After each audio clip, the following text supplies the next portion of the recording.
Hello po and welcome again. Happy New Year everyone. Happy Happy New Year. 2021. Welcome back sa ating series na Truly Happy One. Ako po ulit si Eric Calugdan kasama si Sir Enrico Garcia. No?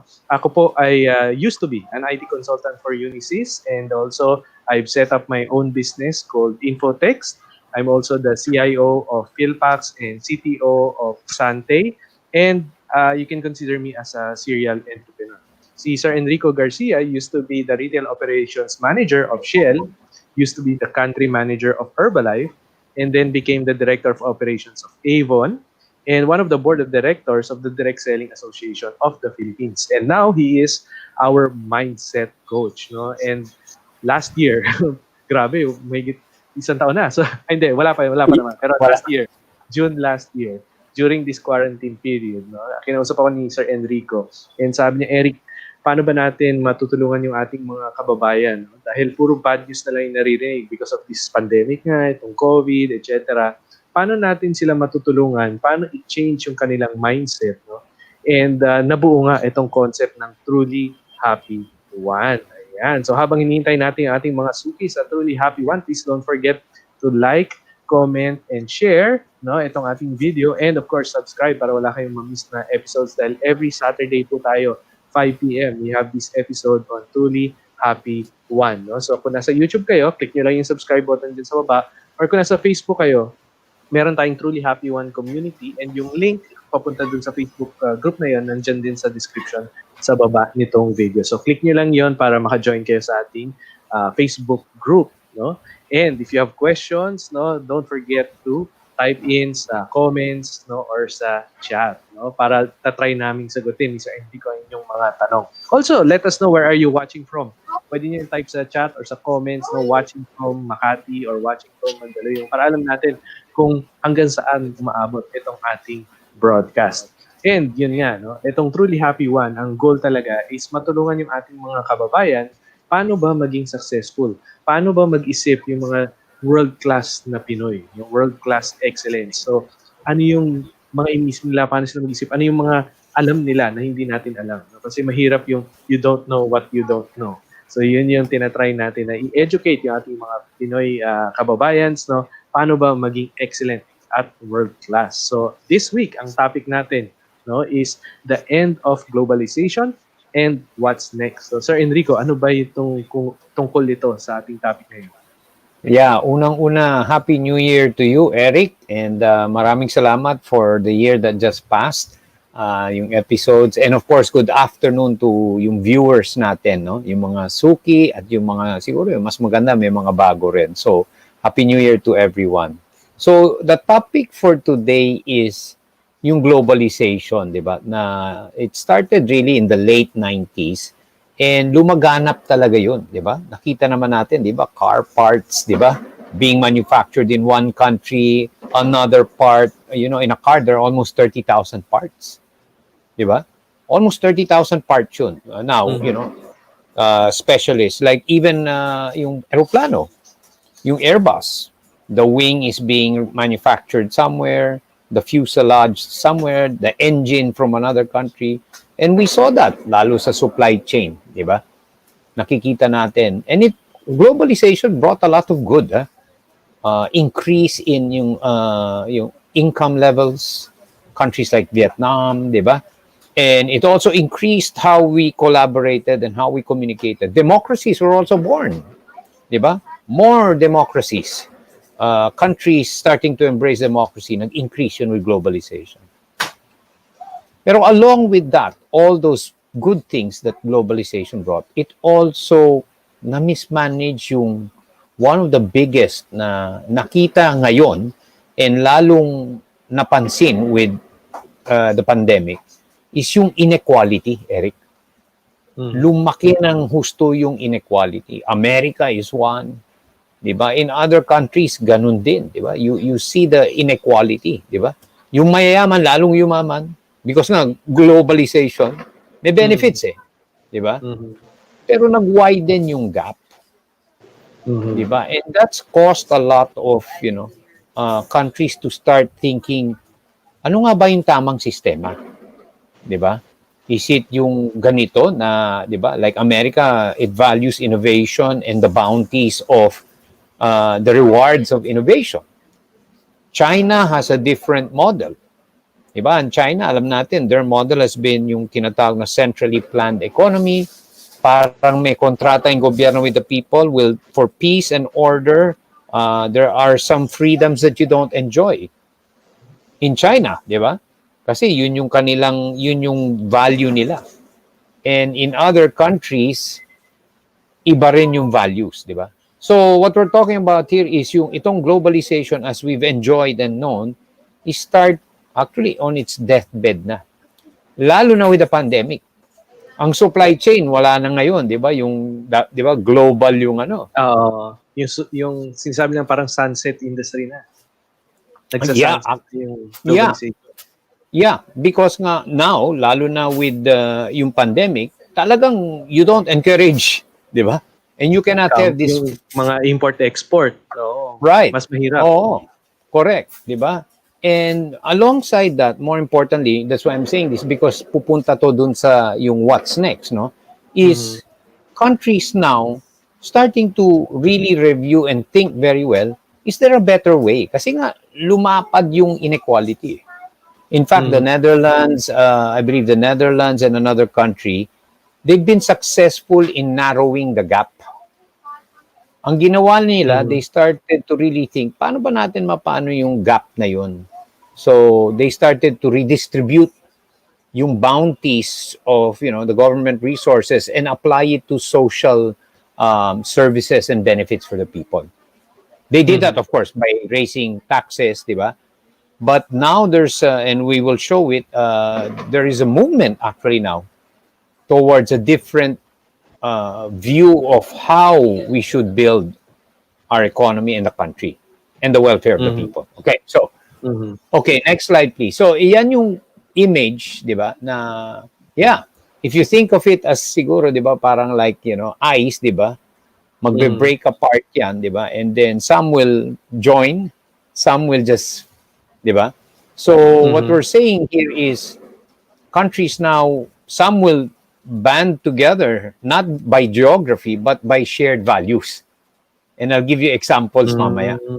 Diba? Hindi na because geographical lang. Ang magiging collaboration, ang sinasabi ng mga authors, economists, diba? And people who, they're thinkers, thought leaders, what's next is really collaboration based on values that the countries share. So you could be in Asia and Europe, but you share the same values. You start to build your economy built on those values. It's no longer geopolitical. Hindi na lang saan ka in the world and ano yung political system mo. Diba? Dahil nga din sa internet, no? Parang it's a very small world lalo. Correct. You're right, Eric. And that's why na-hasten lalo yung ironically, the internet brings you together, makes it a small world, but at the same time, it also allows you to see yung differences, di ba? So, what will happen next, really, according to the experts, is that you will have more rival ideologies. Yung mga pananaw kung paano nga ba dapat yung ating ekonomiya. How should we be, di ba, running our country? Hindi na yan yung dati US-centric lang or Europe-centric. You will have now more countries sharing ideas on, uy, maganda yung balak ninyo, di ba? Mga best practices. No? Correct. Sa country. Correct. Like you have 3 small countries that are already starting the next slide that I want to show. And this is what's next. Next slide. Ito yung pinag-uusap. Actually, there's a movement and I'll show you the diba? And it's called the well-being economy. Actually, it's we all. It's a well-being alliance. And it's organizations, it's governments, they're coming together to build what they call a well-being economy. In other words, ibig lang sabihin nun is that you build your economy, hindi lang GDP. Ang focus mo is yung personal well-being ng citizenry mo. Di ba? Yun ang iuuna mo. Hindi yung gagawa ka ng economic mo to benefit di ba, economically, and that's it. Mhm. Kasi nga, di ba? So now, ang kanilang ano is yung well-being ng ating mga tao. Then can we build an economy around that? So it goes beyond just GDP, just the financial or economics of the wealth that is shared. It takes into Mhm. account many other things, di ba? I mean, you can read naman there, di ba? It's work Mhm. in progress, very clearly. They're still very far from it, but there is a movement, and in fact, three small countries today are already progressing in this direction, namely Scotland, Iceland, and New Zealand. In fact, Mhm. New Zealand has what they call well-being budget. Wow. So it's a very serious. There are podcasts on this, and this topic I got it from a podcast from an author and an economist who's saying that you will have countries start to build and collaborate more on values, diba? So see, nakikita mo naman, Mhm. diba, Eric? So health, safety. So Yeah. maganda in theory na inilalagay mo muna yung well-being ng tao mo. Kasi nga, nakita nga Mhm. nila, oo nga, globalization, pero nangyari, yumaman yung kokonti, lalong yumaman, yung karamihan, lalong naghirap. Mhm. So yung, di ba, it's, because of those things, it led them to, is there a better way? Di ba? So, Hmm. again, let's look at the internet as an example. The internet, in different parts of the world, in the US, it's innovation and the rewards of being innovative.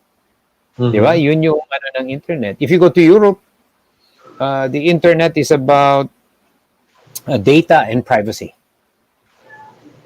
When you go Mhm. to China is very different. Di ba? Medyo political yan. Di ba? You don't have Facebook, you don't have Google. In exchange for that, the government says naman, will give you prosperity, peace, and order. Di ba? Kasi kinokontrol nila yung, di ba? Ang internet. It has its good, pero meron rin silang ayaw. So what it's saying now is other countries, small economies like, small relative to the other big players like Indonesia, Brazil, and all those other countries will start to, even Ethiopia and Nigeria, diba? They will start to look at the other models available to them. No longer just relying on ano yung sinasabi dati. So, okay, let me show you that So, alliance I was siguro talking. sa mga susunod na mga panahon or buwan or taon, magkakaroon na ng well-being department or Department of Well-being. Yes, yes. May Because difference if, ba siya, sir, doon sa yung DSWD natin? actually, I was about to say that will Ah, become, it will have more. Kasi Department of Social Welfare, eh. 'Di ba? ah, So, dadami yung role nun at saka yung magiging, sorry, dadami yung scope trabaho. at yung Oo. kanyang role will become more central, 'di ba? Hindi na lang Ah, yung parang, 'di ba, para siyang it's another department pag social welfare oo. doon. It will now be a driver. Mag-e-expand siya. Oo, lalapad yung scope niya at yung Mm, kanyang role dun sa in driving policy, in driving the planning, di ba? tama. In Naalala ko, sir, maganda. nung time na nagsisimula pa lang ako sa IT, mga circa 2000, na wala pang DICT ang tawag nila. Actually, wala pang, meron tinawag sila na, ano yun? Year Y2K, no? Correct. Or e-commerce law. Wala pang e-commerce law nung year 2000 na yun. Tapos Yes. nagkaroon ng CICT, Commission on Information Communications Technology. Tapos talagang na-realize ng lahat na, teka, napaka-importante nitong technology, ng internet, etc.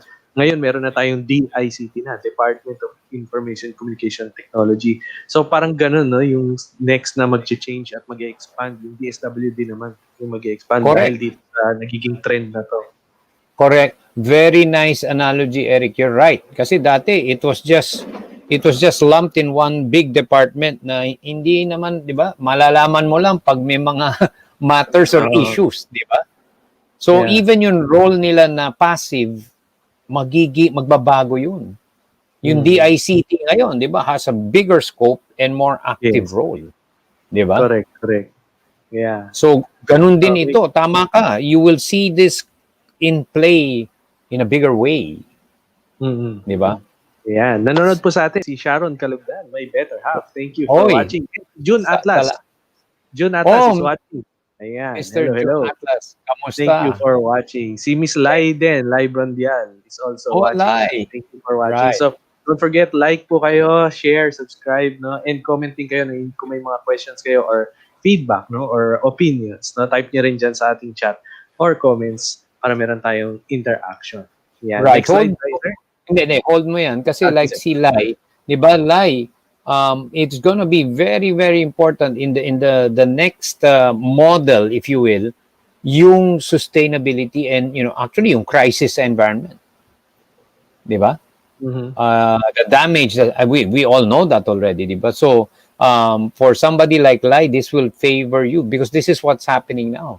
It will be a vital part of how the economies are planned, where you do the least damage, or what they say, you have to embed our environment in how we run our affairs as a country and as a people. Kasi matindi na yung crisis, di ba? Mhm. So that model is really going to be reflected, di ba? And it will benefit. You will see energy, grow because of the crisis that we have, and yun na nga yung that whole idea of working with nature, di ba? Sa ngayon kasi sir, no, parang yung globalization for example, no, or itong technology etc. Parang ang focus nila is itong leaf ng economy lang eh. Tama ba? Correct. Ito lang yung Yes. naging concern nila. So Correct. from here, mag-expand siya to all this. Yeah. No, magkakaroon ng focus sa lahat ng 'yan. Right. Magbabalance sila dapat lahat, mag-equate sila lahat. Right. Kasi nga nakita na nila yung what it did. Yeah, of course it's created billionaires, no question, di ba? And Mhm. the bounties of information and the internet, and but it also has created a lot of inequality, right? Mhm. So yun nga, the proponents of this new, if you will, framework or way of planning and creating value for their citizenry has taken on a bigger, diba? And it attempts, again, I stress, this is work in progress. This is again, you have to put in the culture and see how you can work this, diba? In fact, that's why the three small countries are leading it, kasi it's a little easier to do it, diba? In smaller countries, diba? And but there are already, like I said, New Zealand, they speak of a well-being budget. Scotland, and they're all being run by women, di ba? So New Zealand, Scotland, if I'm not mistaken, even Iceland, di ba? So capital state, city states like Singapore, Dubai, and there's another country. They're financial centers, di ba? I mean, city state sila eh. It's a city na it's a state like Singapore, di ba? And Dubai within the UAE, di ba? They're financial markets. Diba? So they share the same value, diba? And it's also because of the size of their of that city state. Diba? So sige, next slide yan. Ito yung sinasabi ko that if you go to this site, just type it up, you will be surprised to find out how many different organizations, individuals with amazing background. It's really everyone coming together na, yeah, let's build an economy where it's the well-being that we put up front. Hindi na lang, wag lang GDP yung economy. It should serve the people. Yun yung parang ano nila, di ba? Hindi lang yung because you create wealth, di ba? And already, as we know, yung wealth, if it's not properly planned, remains with just a few, diba? So parang So sa mga indicators natin ng performance ng country, hindi lang yung mga GDP ganun. Dapat magkaroon din ng parang well-being index, parang ganun, no? correct, correct. Meron, diba, yung happiness, diba? They do those, Happiness surveys, index. diba? Tama, tama. Oh, diba? So it takes into account, diba? Kasi at the end of the day, yung mga pundits nito or the proponents are saying, ano nga ba yung importante, diba? Mhm. Diba? Of course, no question, man is important, but at what cost, diba? Mhm. And for some, it's not it's a very nice picture. And for some, yeah, 'di ba? So, that's the debate, 'di ba? And actually Mhm. ito hindi na to marami. I don't know how many members. I just saw this recently. It's very And from interesting different what they're countries trying ito to na do. rin. Oh yeah, US, UK, around the world. May Some of kasama them ba are dito fantastic. Wala ako napansin, pero wala pa. amazing yung background ng mga tao joining and contributing their Hmm, expertise, their experience. So it's gaining a lot of ground. mhm, Even governments are participating. So talagang movement, hindi lang organizations, individuals, even some governments. Those that hmm. are looking at this, di ba? So I think Yes, it's sabi ni Scotland. Miss Lai, "Yes, Sir Enrico," sabi niya. Yung na-mention niyo Oh, kanina about yung kanyang business. Talagang of course. mag-grow siya dahil dito Yes, sa nagiging bagong trend. right. So, that's what's next. And what that means, kasi, and that's why we're talking about it, is it's going to be a lot of opportunity for more people, di ba? Mhm, Because nga, when these views start to take shape and start to be, get traction in particular countries, you will attract other countries to say, oh nga no, we can probably follow that model, di ba? mhm, Globalization ended communism, 'di ba? The fall, 'di ba? So ito yung parang magiging bagong, 'di ba? Uh, bagong framework, 'di trend, ba? framework, Yeah. oo, yung Yeah, mga economies. right, 'di ba? And that's what you're gonna see. So the last slide, 'di ba, is Yan, yeah, ano ba 'di ba? ang well-being economy? Right. Yes. So it's the collective well-being. So you're trying to put together people and planet. So it's yun yung sinasabi natin na hindi lang, prosperity, di ba? Pati yung planet that are you making a contribution beyond your country lang, di ba? So being responsible, sustainable yung ano, di ba? So for some Kasama dito people, sir yung mga renewable energy, yung mga gano'n, of na course, taking care of of nature, of course, kasama yun. of course. Mhm, And then, fundamental human needs met. I don't know if you're aware, there was one person, I believe he's Indian, but I think, PhD or no, in Stanford, and he was proposing, I forget the name but ang idea niya was dapat i-provide ng government yung basic needs, yung food, shelter, clothing. mhm, Kasi pag ginawa yun, di ba, mawawala yung mga problema eh. When those needs are met, yung basic and he was, it's a bit controversial kasi sinasabi niya, kailangan yung basic lang. Huwag mo gawin masyadong comfortable kasi pag sumobra, wala nang motivation to, di ba? To work, di ba? Yun yung nangyayari sa ibang highly socialized economies, di ba? But it's interesting that, they're thinking because yun nga, di ba? There are pros and cons to capitalism. I'm not saying it's not good, di ba? You will have, good points to it and some disadvantages, di ba? So fundamental human needs met, resources shared fairly. And again, two sides to that, di ba? Yung ibang economies, di ba? Teka, if you work, you should get rewarded. Oo nga naman, di ba? Tama mhm, naman, di ba? But also, you need to kind of tame that, lalo na when they gain so much influence that they're able to protect their interests. The US is a very interesting example, di ba?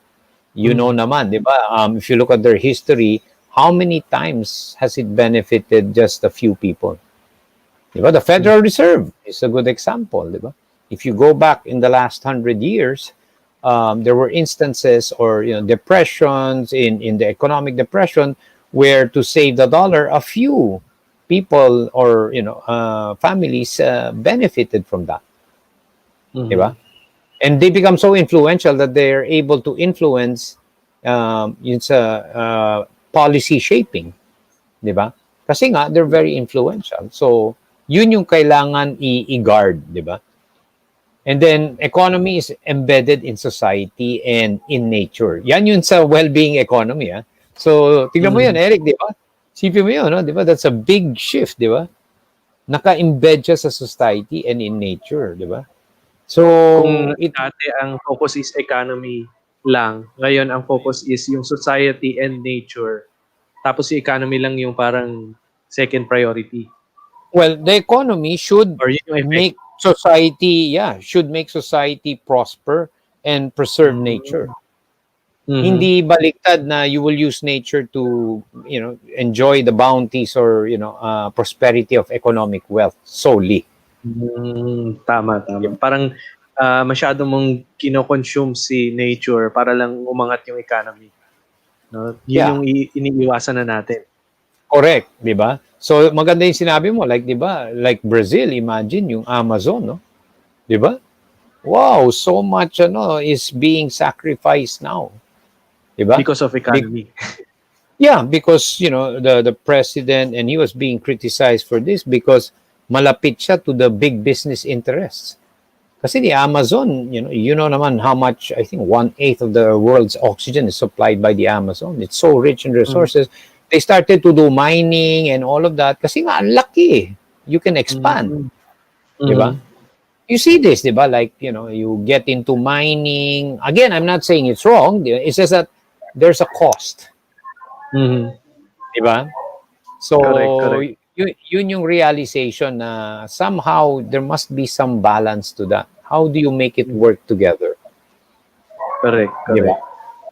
So, yun yung what's next. And that's why I decide, when you were asking me, let's start with this. Dahil ito yung nangyayari ngayon, di ba? Yung new normal natin Mm. is not just, Zoom and all that, but the world is Yes. really also changing, Changing di ba? talaga.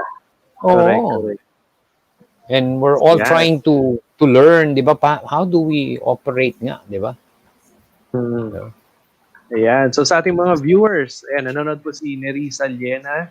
Ayan, thank you po for Hi. watching. Ayan. So, Thank you, kung meron Neris. kayong mga questions or feedback, type nyo lang po dyan sa comment section sa baba or sa chat dyan banda sa kanan sa YouTube, no? And try natin i-discuss yan at para maganda naman yung ating interaction and discussion. So ako naman, sir, may question. Um, Anong difference nitong well-being sa wellness? Okay. Good question, Eric. Yung wellness typically would be first, yung obvious is yung physical, di ba? Mhm. And yung wellness kasi is with the context of, pag sinabi mong health, some people will say it's the absence of illness. Eh. Yun yung old, di ba? Ang gusto natin, no, it's not the absence of illness.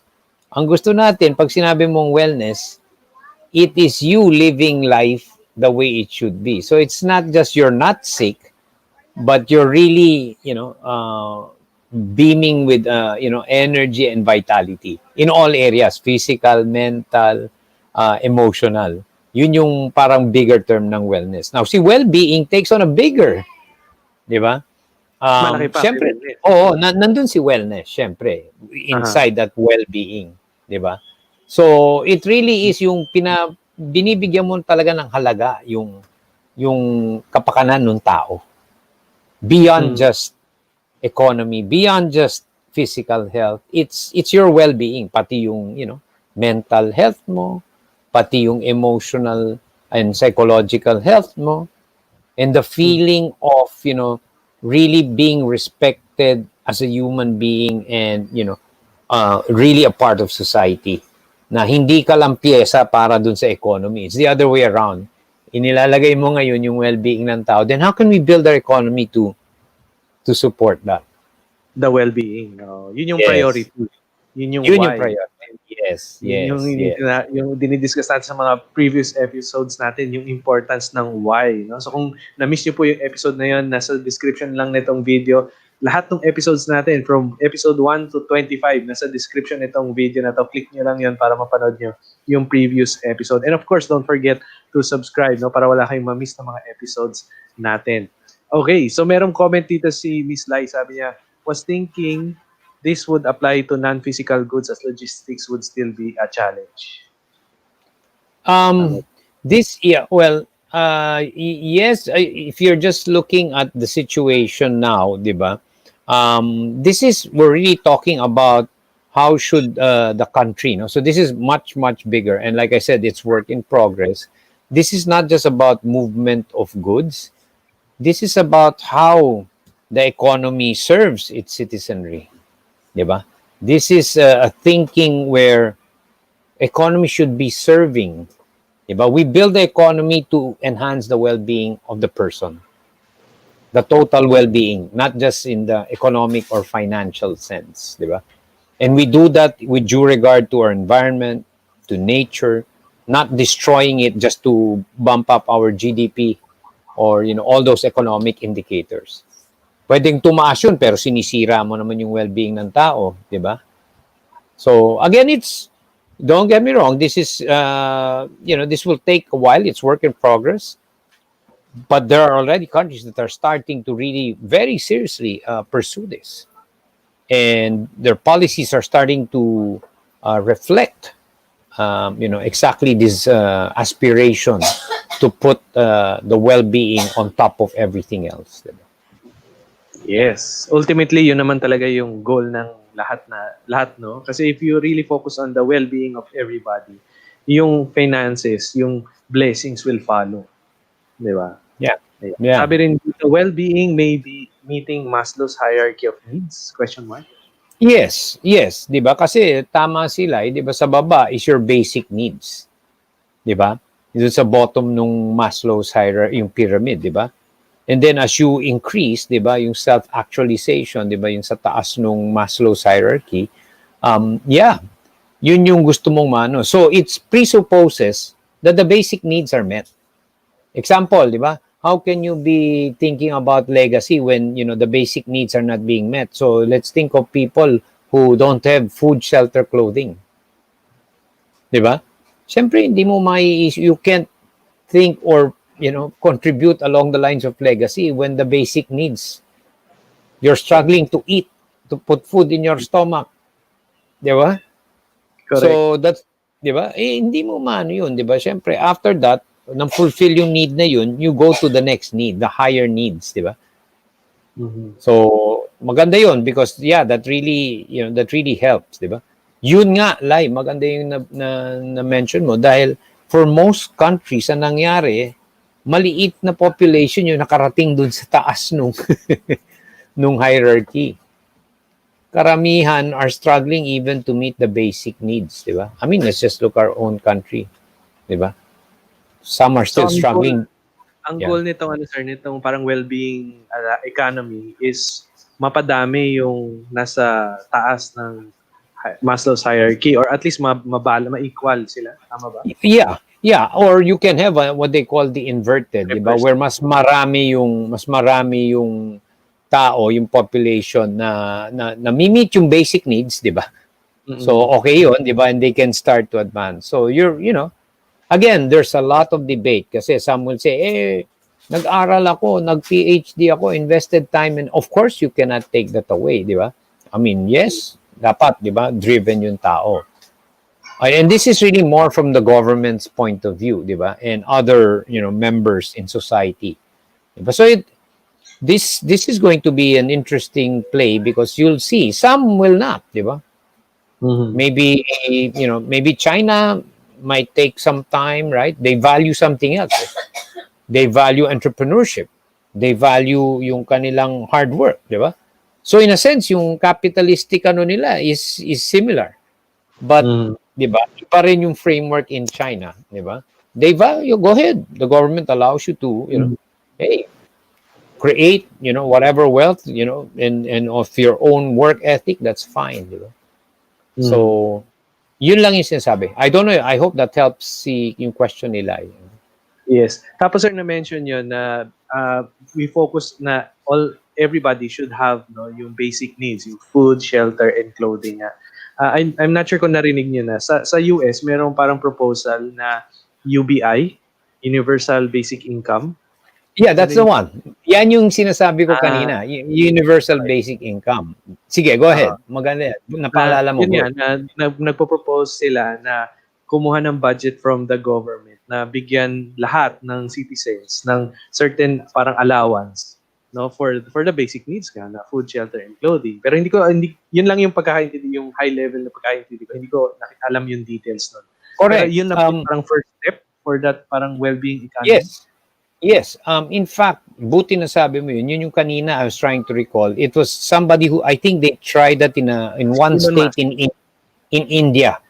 They Okay. tried that in India, and syempre the smaller it easier kasi you have to, it's a balancing act eh. Pag binigay mo lahat, wala nang motivation yung tao, parang kung mataas ang unemployment benefit mo, you're better off not working. Hindi ba? Kung may cheque ka for unemployment and walang limit yun, or ibibigay sa'yo all the time, what's the motivation to work again? Di ba? Siyempre, di ba? Correct. So, you have to balance, di ba? So, parang ang concept nun is, kahit yung basic man lang, yung makakakain siya ng maayos, hindi naman sobra, di ba, na fulfilled ka dun sa food, shelter, clothing. Simple rin. Now, if you want more, then you work for that, di ba? Kasi nga, Tama. yung, di ba, na-fulfill yung pati criminality, nababawasan, di ba? Kasi, nami-meet yung basic needs eh, di ba? So, may question dito, sir. Ayan, sabi niya, in the socialist design, all needs will be met. They need to incorporate the whole nation. Is that the direction major countries like US is headed? I think related din to dun sa universal basic income. Tama ba? yeah. Well, the US, you have even their political party, di ba? Alam mo naman, the Republicans, di ba? Or they go ahead, you have the drive and earn as much as you can. That's why it's the land of, di ba? That's why it's the American dream, di ba? The other side of the government is saying, okay, that's fine. How about those in the middle, yung mga the people, the little ones, di ba? So even the parties reflect that, di ba? So in the US, it has worked for them yung capitalism, but it's also created nga all those other ills, di ba? That's why you have a lot of this chaos, di ba? So, yeah, it will be challenging, like for the US, how they will, what is the right for them, because there's so much history, and they have led the world in creating wealth, di ba? So the question really is there a better way, di ba? And yun na nga, for other countries, that typically just looked up. Even democratic, di ba? The democracy, di ba? We all patterned it after the West. But that's changing too, because it's beginning to show it, when not managed properly, it also has some, bad effects, di ba? Or maybe I'd say effects that are not too desirable. Yeah. Correct. Ayan. Now, yung so far na discuss natin, sir, medyo masyadong high level. Parang kung ako hindi ko alam kung ano yung kaya kong kontrolin or kaya kong desisyonan based dun sa discussion natin.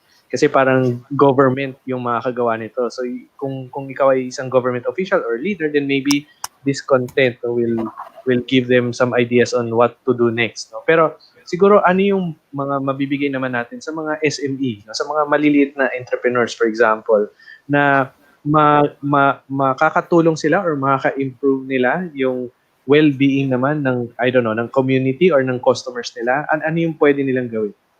Very good question. And yes, tama ka. We should, okay, maganda to, pero paano to pwedeng mag-help dun sa SMEs? Diba? Lalo na yung entrepreneurs. Or yung mga SMEs, anong pwedeng gawin ng mga SMEs to help naman? Parang right. You know that there's a lot of that. So one is identification of opportunities within. Diba? So you can create a community. So if you're a small business, you can start your business around, of course, you're serving the customer, but you're putting his well-being also in the equation. For example, diba? The way you deal with them, diba, is talagang above everybody, maganda. You're really inuuna mo yung well-being niya, diba? And that means, diba, the way you work with them, the way you create your proposition, it reflects that belief. That, sir, it's not just me selling to you, diba? Makabenta lang ako sa'yo, diba? I don't really care whether it helps you, diba? So, with this kind of thinking, you can translate that into a small business, diba? Paano kaya si sir, diba? Oh, so may pamilya siya, so maybe I should, depending on your product and services, you start to really look after the bigger well-being ng tao beyond just a sale, di ba? Mhm. That's how Parang the small businesses can start to use this framework for their business. yes, parang na-imagine ko, halimbawa maliit na negosyo ako na meron akong shop, no, meron akong shop na pinupuntahan ng mga customers ko, doon sila bumibili, no. So kung ang focus ko is for the well-being of my customers, dapat maghahanap ako ng paraan na makakabili pa rin sila contactless or hindi na sila kailangan pumunta sa branch ko para maiwasan sila na mag-contract pa ng COVID, 'di ba, or ng virus. So, Correct. yun yung pwedeng gawin ng isang SME, di ba? Na mag-isip Correct. ng paraan for the well-being of their customer versus yung SME na bahala kayo. Kung gusto yung bumili, pumunta kayo dito. Parang ganun. Correct. You know, you gave me a very good. Thank you for opening it up. Do you know that there are still some people today, well, maybe not people, meron nga silang GCash, but some establishments. Exactly to your point. Basta, ako, cash lang tinatanggap ko. Mhm. Meron naman GCash. Mhm. And yet you see some entrepreneurial online, ang galing nila. Pwedeng GCash, pwedeng ganito. So, yun nga eh. So, maganda yung nasabi mo, napaisip ako, really, do you have the well-being of your customer in mind? Like what you Mhm. said. Diba? Or pwedeng cash ka, pero meron kang pouch. Mhm. Nandun yung pera. Diba? Oo. So, Or ngayon, meron yung parang box na pinapasa-pasa na lang para walang correct. kamay. Correct. And then, yun, maganda yung sinabi. Kunyari, sari-sari store ka. Yung Mhm. kung well-being economy, tatapon lang ng customer ko ito, di ba? Makakadagdag sa basura na plastic. What can I do to make it, di ba? Para mapakinabangan niya pati yung packaging. See, it doesn't have to be inexpensive. Sige, yung kanin ko, imbis na lagay ko sa plastic, ibabalot ko sa banana leaf. Para pag dinispose niya, or pwede kong sabihin, sir, pagka binalik niya, pwede mag-compost or maglagay ka ng sir, composting para ma-save natin yung environment. Tama. Tama. Diba? Yes. All because of the way you're thinking about the well-being of the people. Hindi lang ikaw, pati customer mo. Kaya nga Mhm. planet and nature, di ba, is in the equation now. Correct. So, Iniisip mo, kung dati, yung parang nagiging usual mindset ng isang negosyante is, paano ba kumita? Paano ba kumita? Paano ba tayo makakatipid at paano kumita? Hindi lang dapat yun yung iniisip natin ngayon. Dapat iniisip din natin yung well-being, hindi lang ng mga tao, kundi ng nature din. No? Kaya merong, right, tama, no? Merong mga nagtatribe na businesses na mabenta sila dahil environment friendly sila. Yung products correct, nila. correct. Organic or recycled, parang Yeah. gano'n. Yung dito, sa BGC, meron, bring your own bottle. Para hindi ka na nga makadagdag dun sa plastics, di ba? You know that, I don't know by what year, there'll be more plastics than the fish in the ocean. Wow. Yeah. Nilabas na yan. I think it's now or next year. Mas maraming plastic na Wow. dinadump natin. So you can do this small thing. So thank you for raising that, Eric, because that's very good question. So knowing this, how can we translate that, di ba? Correct. Ayan, at dumadami na rin ang ating mga viewers. Si Gaze eShop is watching us and Jonathan Pitalver is also watching us. Thank you Oy, po for watching. Don't forget Coach Jonathan, to like. salamat. Ayan, kung sa nasa Facebook kayo, pwede niyong pusuan na rin ang ating video and share. And of course, don't forget to subscribe and join our group. No? And if you have questions or feedback, you can type it sa ating comment section sa Facebook or chat dyan sa YouTube. No? Sabi dito, we need to try kibbutz system in our own way. Why doesn't anyone think of this? We are an agricultural country still. Ano po ba yung kibbutz system?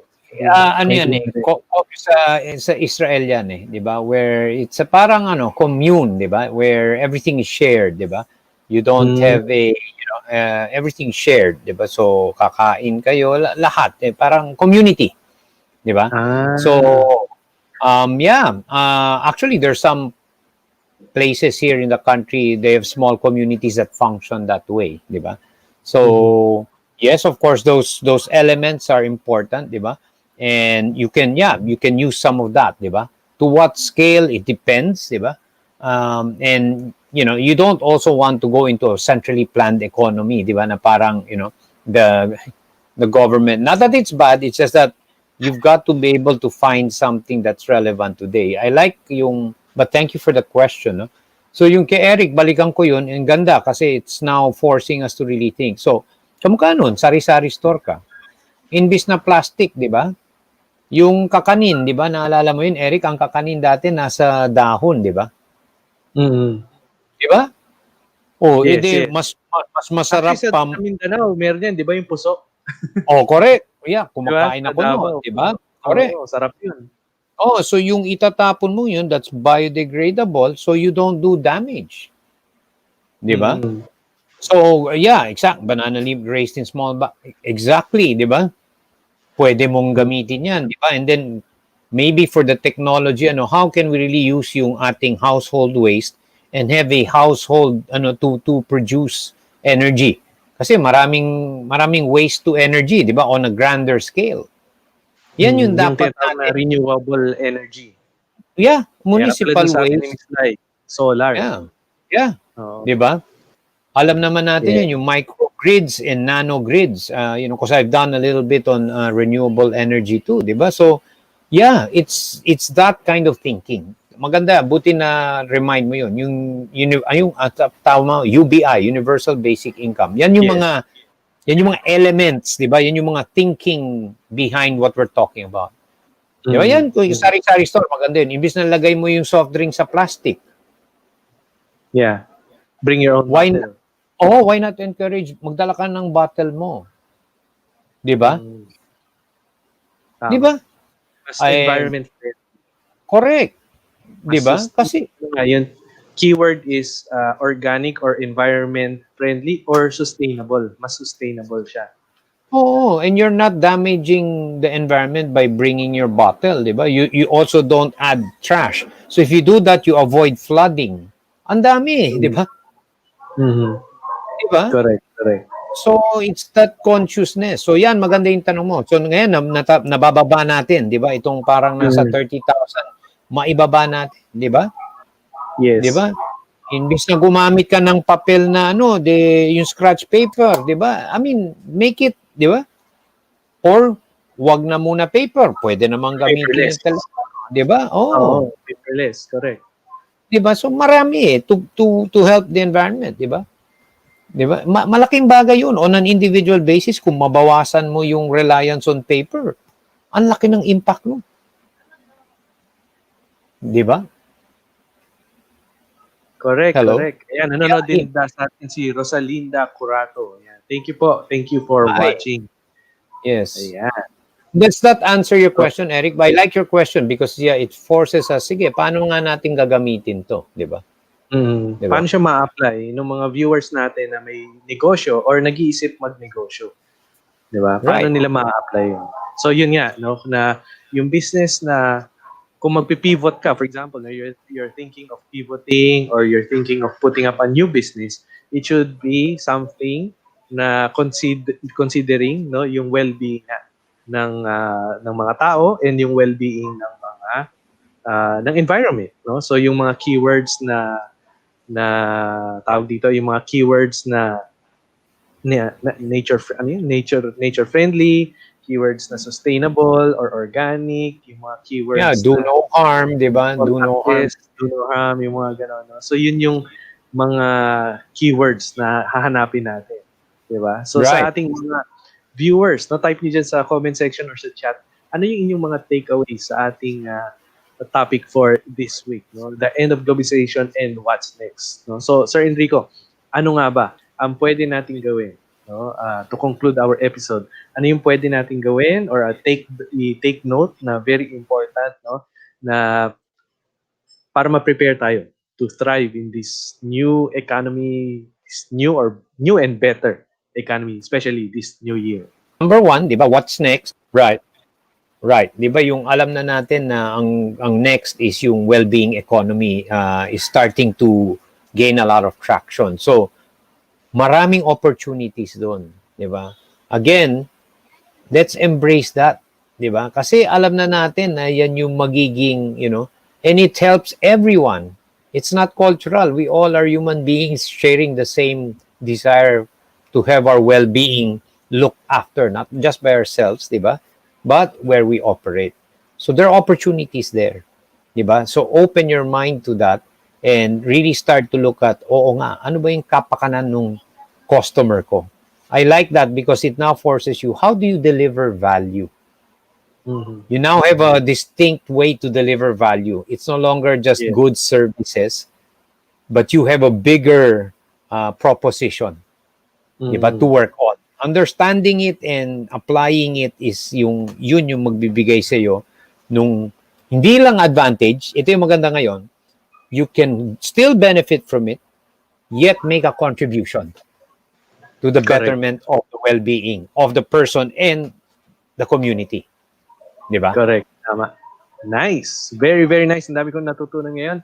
And yun nga, no, very important din yung slide natin kanina. I-replay nyo na lang siguro later. Yung parang bulaklak siya na iba-ibang section. So, yun yung pwedeng i-consider ng mga business people when they pivot or start a new business. Paano ba sila magbibigay ng value? Yun nga, very important yun. We give value. And actually, business is all about giving value.